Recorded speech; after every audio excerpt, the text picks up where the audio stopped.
I never thought I'd be the type to get blindsided like that, but here I am, sitting in the silence of our living room trying to piece together what I saw. The night of our anniversary was supposed to be special. I had planned everything: the dinner reservation, the little surprise gift I was going to give her, even the playlist of our favorite songs. But it all fell apart the moment I saw her with him. We'd been married for 5 years. I thought I knew her, I really did. Sure, we had our disagreements, but our connection felt solid. Or so I thought. That night, as I was waiting for her to come home, I noticed the tiny, almost invisible signs. Her phone kept buzzing, her cheeks flushed when she answered it. She was nervous, trying to hide it, but I saw her glance at the screen, then quickly swipe away the message. When she finally arrived, her eyes darted everywhere but mine. She was all smiles, too bright to be genuine, with that little nervous twitch in her jaw. I said, "Hey, honey," trying to keep my voice even. She responded with a tight smile and a quick kiss, as if she was in a hurry to escape. I didn't press her then. I had no idea what I was about to uncover, but I felt something was off, like a cold ripple crawling up my spine. That night after she fell asleep, I couldn't sleep. My mind kept circling around her phone. I found myself leaning over her side table, eyes darting at the screen. There was a message from Mike, just a few words: "Can't wait to see you tonight." The way she'd been acting, the nervousness, it all clicked.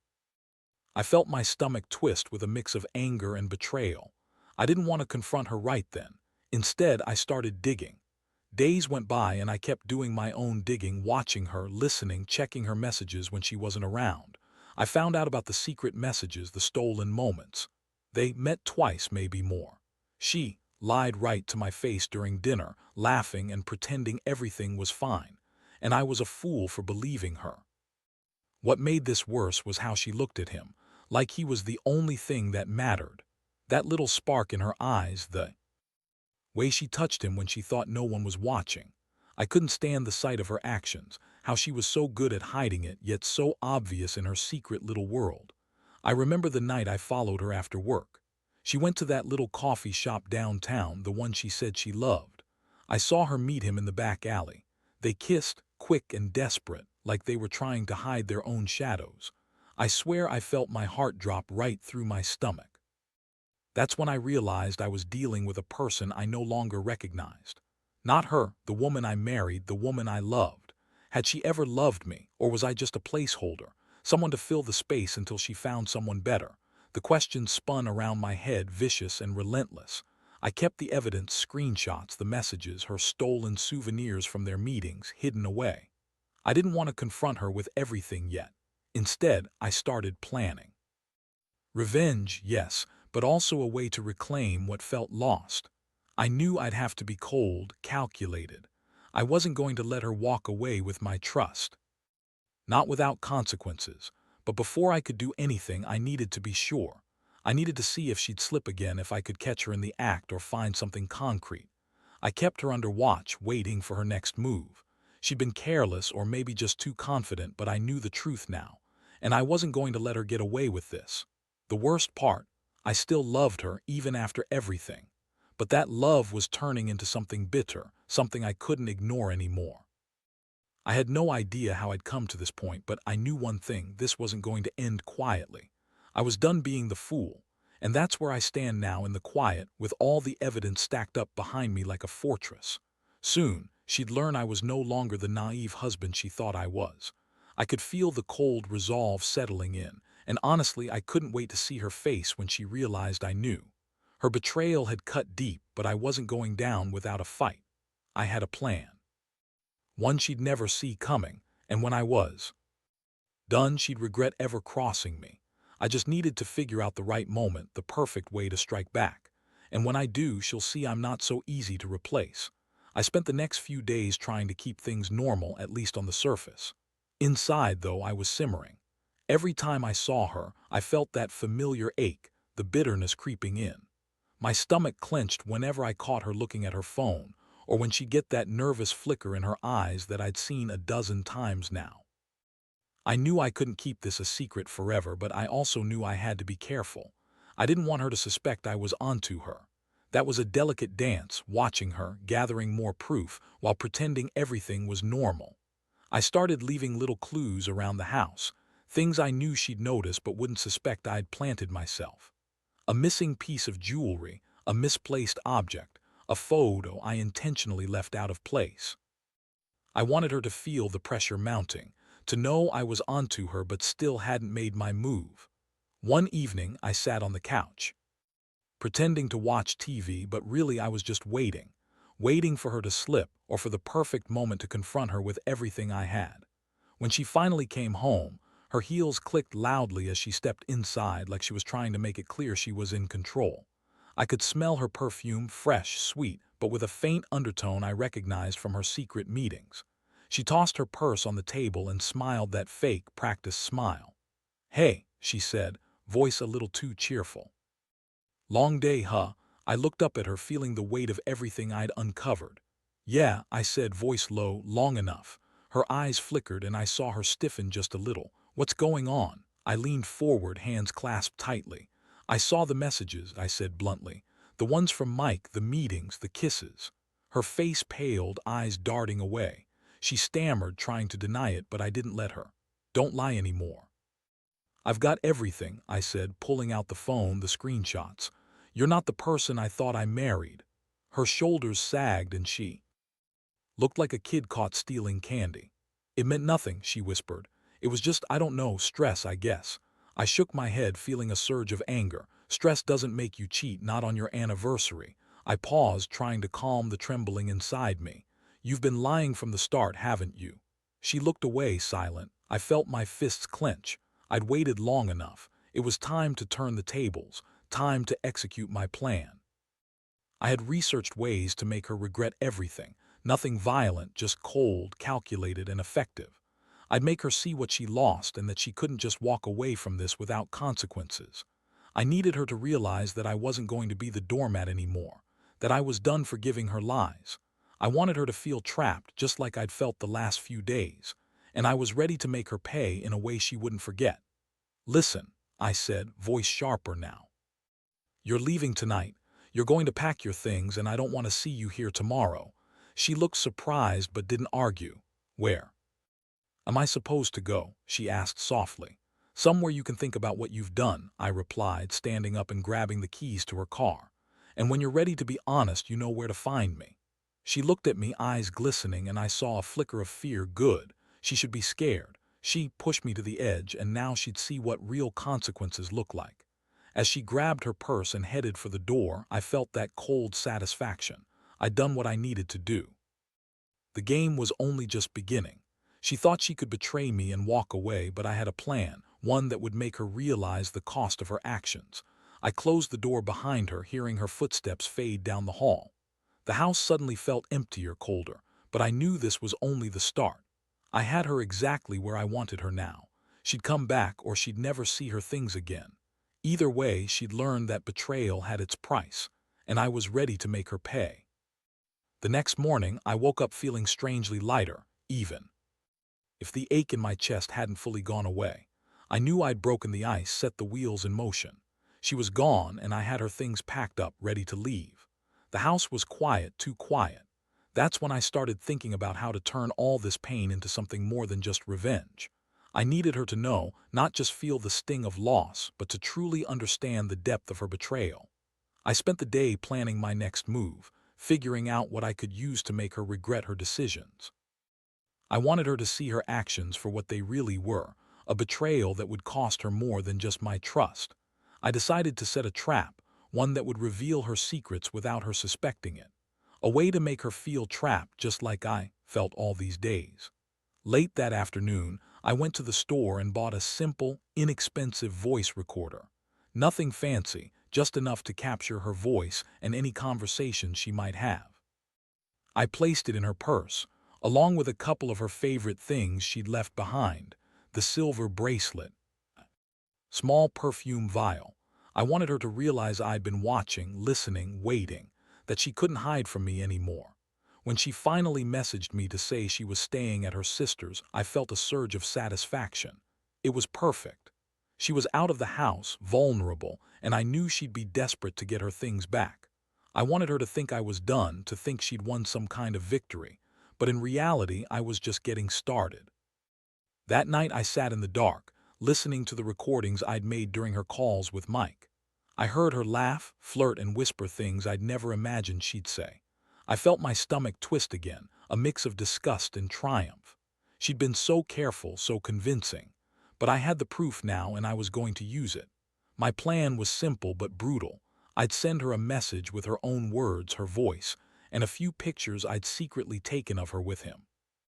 I wanted her to see how exposed she was, how vulnerable her lies had made her. I was going to make her regret ever crossing that line. I also knew I had to be precise. No impulsiveness. I wanted her to know I was in control, that I'd turned her betrayal into my weapon. I kept the recordings and photos ready and I prepared a message. You lied, you cheated, don't bother coming back. You'll regret this for the rest of your life. Once I hit send, I felt a strange mix of relief and anticipation. I knew she'd be furious or maybe scared. Either way, she'd get her dose of reality. I sat back in my chair watching her phone light up with unread messages, knowing that I'd finally broken the illusion she kept spinning. She wasn't so clever after all. The fallout was swift. The next morning I got her call. She was screaming, crying, begging for explanations. I let her go on, acting calm, almost bored. You think you can just cheat and then walk away, I said. No, not this time. You're going to see what you've lost. Her voice cracked as she tried to deny everything, but I had the proof. I played the recordings over the phone, slow and deliberate. She froze, silent for a long moment, then finally broke down. I felt the cold satisfaction seep in. She was cornered, helpless. That was the turning point. I told her she had one last chance to come clean, to confess everything, or I'd release everything to our friends, family, even her employer. She begged, pleaded, promised she'd fix it, but I knew better than to trust her. I hung up, feeling the weight of her betrayal settle like a stone in my stomach.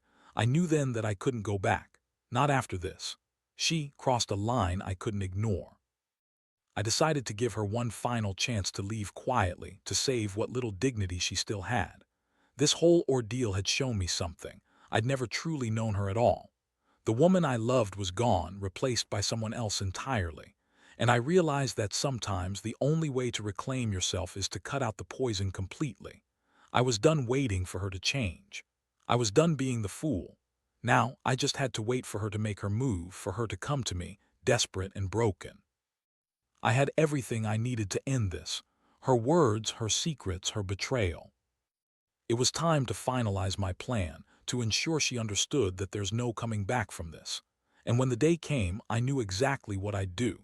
I'd hand her back her keys, take back mine, and walk away for good. I'd make sure she knew she'd lost the best thing she ever had, and that she'd never get it back. The day she finally decided to come back was the day I'd been waiting for, though I didn't realize it at the time. I kept everything in place, my plan ready, nerves taut but controlled. I wanted her to see the aftermath of her betrayal, to see what she'd lost, what she'd left behind. She knocked on the door around noon. When I opened it, she looked like she'd run a marathon, her face pale, eyes swollen. Her hands trembled as she held her purse, and I could smell her perfume, faint but different from usual, like she'd been trying to cover something. I'm sorry, she mumbled immediately. Can we talk? I crossed my arms, eyes cold. You've got a lot of nerve, I said. Coming back after everything. She stepped inside cautiously. Please just hear me out. I didn't mean for any of this to happen. I was stupid. I was weak. I didn't think it would get this far. Her voice cracked, her eyes pleading. I took a deep breath, trying to keep my voice steady. You already said that, but you lied, you cheated, you betrayed me in the worst way possible, and I have the proof, all of it. I pulled out the phone, showing her the recordings, pictures, and the messages I'd collected. You thought you could hide this forever, didn't you? Her face crumpled. She looked like she might cry, but I didn't care anymore. Please, she begged. I'll do anything, just don't ruin me. I stepped closer, feeling the rage simmering beneath my skin. Ruin you? No, I just want to end this, to make sure you understand that I'm not a fool, that I'm not someone you can just walk all over.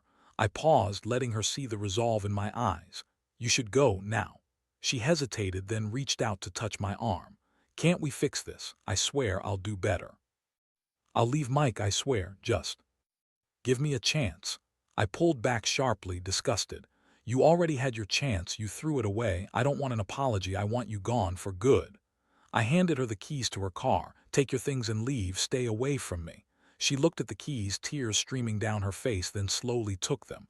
"I love you," she whispered. "Please don't do this." I looked at her, eyes cold, heart numb. "You loved the idea of us, not me, not anymore." I watched her walk out the door, feeling a strange mixture of relief and hollow emptiness.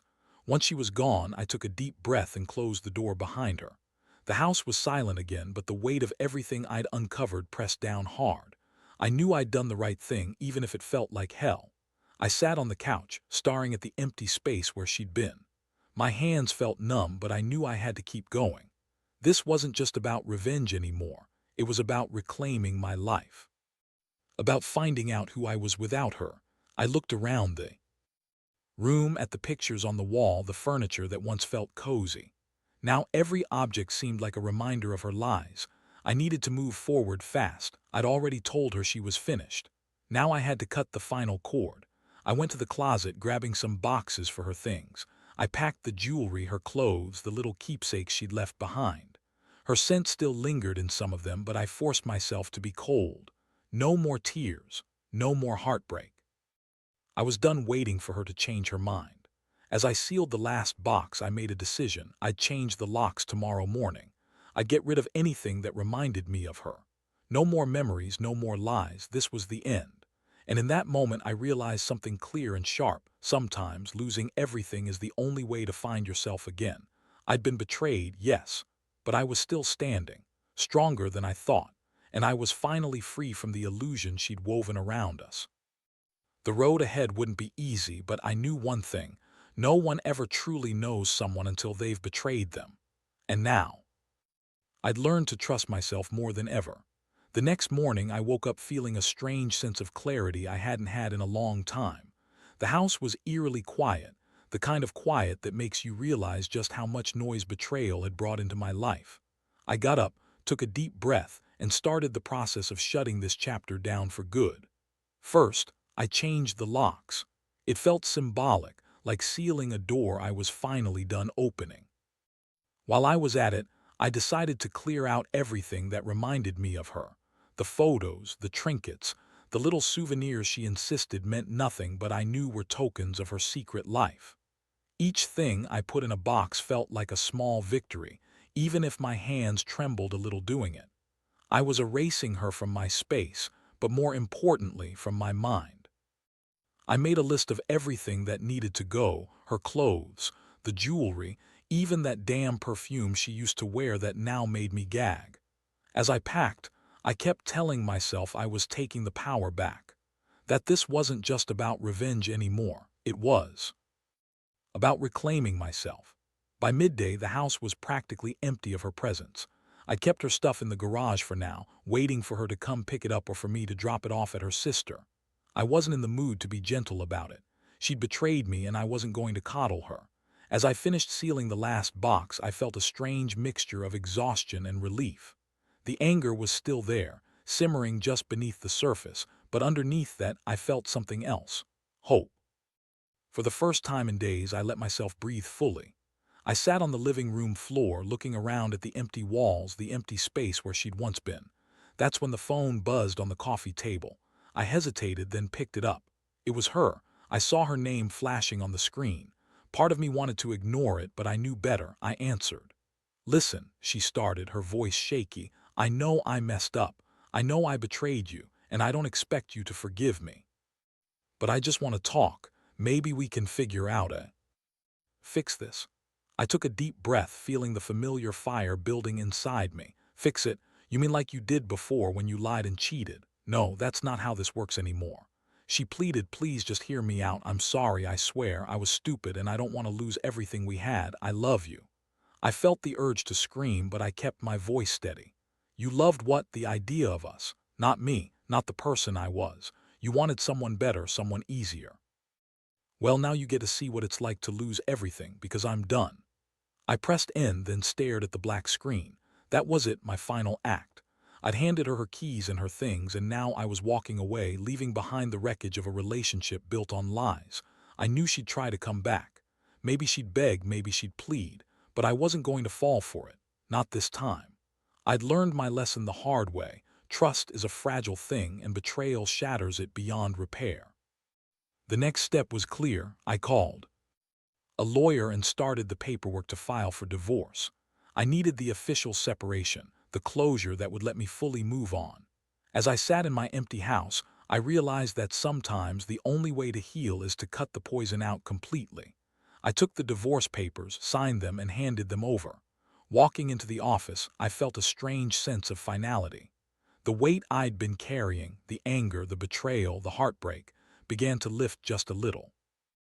This chapter was ending, but I knew it wasn't the end of my story.